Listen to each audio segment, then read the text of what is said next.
We're going to visit a little bit today about GAR Radiance, the Lot 1 bull in our upcoming sale that's been at Select Sire since last fall. Produced a great deal of semen. We're always excited about new opportunities and genetics and the things that hopefully advance our business. And people ask me, do you think this is the next great one? Well, based upon all of our genetic predictions and all of the information we have, we think he's a very, very exciting prospect. Let's look at GAR Radiance and let's look at the opportunity that we have there and why we are excited about him and, quite frankly, why Select Sires picked him. High accuracy, progeny proven bulls bred to daughters of the same has been the mantra my entire life, and ever since Dad figured out that that's what we needed to do to be able to make progress. So when we look at Radiance, he's very, very exciting to us because he's sired by Sunrise, who we believe is one of the great bulls in our history for moderate birth weight, high growth, acceptable frame, while simultaneously showing lots of in-product merit and maternal function. And by that, we look at Sunrise, and if we were to sort him and to let's just say we want all the bulls with 0.5 or better accuracy for carcass traits, but we want them to be not only plus on marbling, but also a substantial plus on ribeye. So let's go to the entire Angus database, nearly 2,400 highly used bulls, and if we're going to say I want bulls that are +1 for ribeye and +1 for marbling, and I want them to have some accuracy, so they're going to have some kill data. They have ultrasound, but we want enough accuracy that it gets to kill data. How many bulls do you think there are that fit that?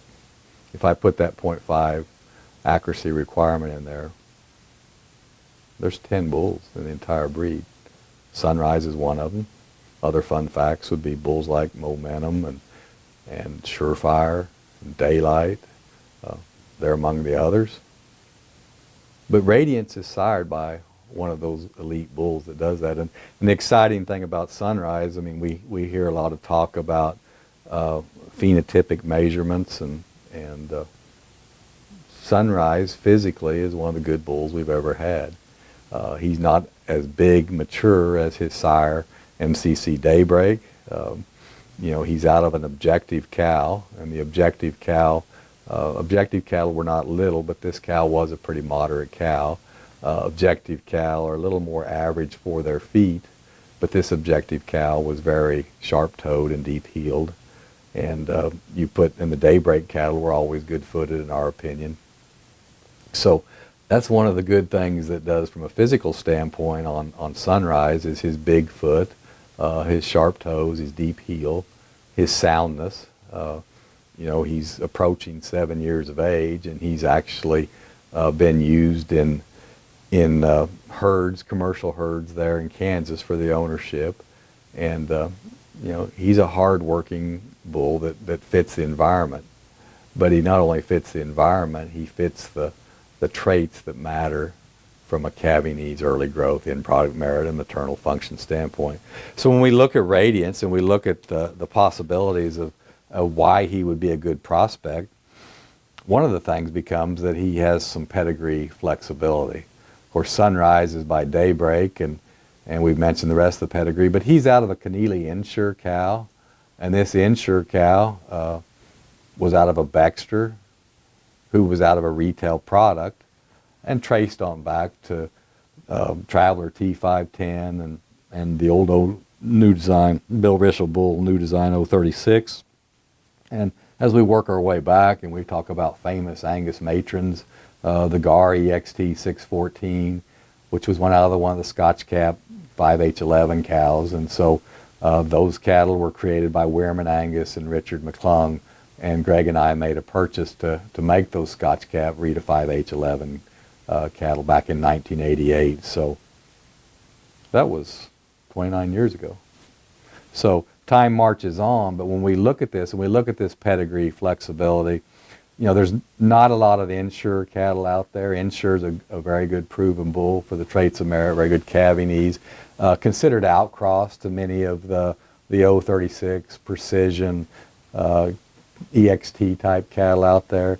When you look at Baxter was a sire that Select Sires had a great deal of success with, and he was an outcross from at that time what would have been a lot of the Scotch cap cattle and Bando cattle and Band 105 descendants. And we look at Retail Product. Retail Product was a bull that we raised at our ranch that Select Sires selected, and he became one of the good bulls of the breed for muscle and marbling, but was also quite well known for his ideal daughters that fit most range conditions. So we've kind of talked about what I would say maybe some of the subjective, esoteric type traits. Why is this a bull that from a genetic prediction standpoint is so exciting?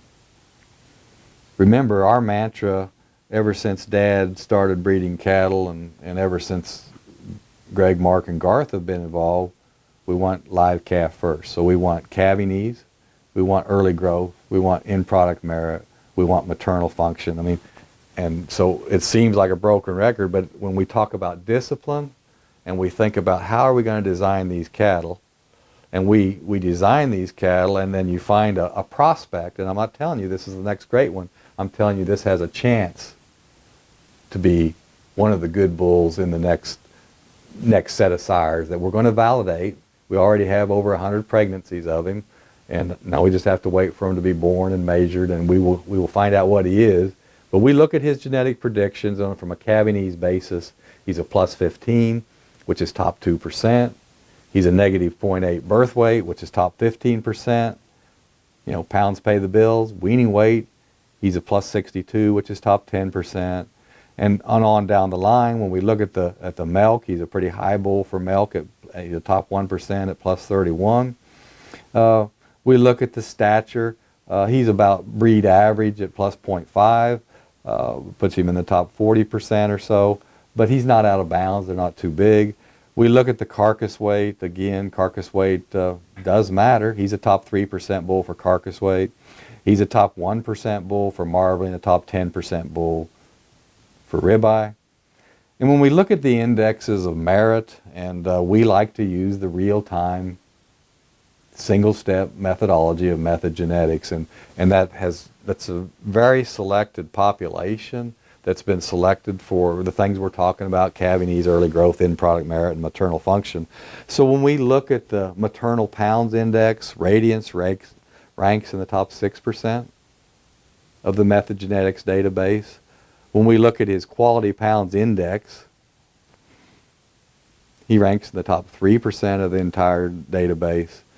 And we look at the retained ownership index, which is actually, my favorite index to look at, because it's the first bioeconomic index that takes every trait from conception to carcass and puts it into an index to help us make a better decision. So his ROI, retained ownership index, is in the top 3%. So we often talk about, okay, those genetic predictions, and I hear that sometimes that we get criticized that we don't look at not criticized, it gets discussed, well, you haven't talked about any of the individual performance and things, and all of this adds together for those genetic predictions in the EPDs. And so when you look at what he did on test, and the exciting things is, he did it under extreme amount of competition. At weaning, he had 248 contemporary groups. Now, he's an embryo transfer calf, so he ratios 100, but he was very, very competitive with an adjusted weight of 647 pounds.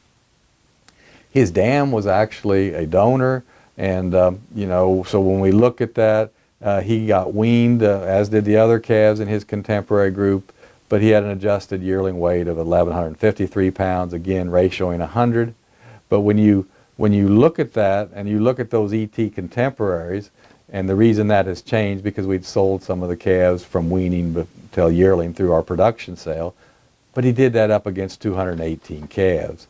So, and those 218 were all sired by high accuracy progeny proven bulls. So we come across there and we look at it, and we still ultrasound each and every animal through the system, He had an adjusted percent IMF of 8.92, which we all like to look at the absolutes, but the more important thing is how did he compete with his herd mates? He had a ratio of 129 on those 218 herd mates. His ribeye of 13.1, actually, he wasn't as physically large as maybe even some of his brothers. He had a 97 ratio for ribeye, but he still ranks in the top 10% of the Angus breed for ribeye. So we think he has an opportunity to be a good bull for muscle. So when we move on down and we look at the production record of the cow, and I'm just as much of a purist as anybody else, I want to know all I can know. This cow, this donor cow, has had 13 calves by 3 different sires. And she's had one actual calf. It was a calf by anticipation, and he did very well, ratioed 119 for birth weight, so he was a little bigger than average at birth. He ratioed 102 for birth weight, 119 for weaning weight, and ratioed 112 for yearling weight. So that's what goes on her actual record for birth, weaning, and yearling. So 102 at birth, 119 wean, 112 yearling. But we can start to make a little more difference when we have a lot more information on all the brothers and sisters. But he has had 10 calves to this point ultrasounded.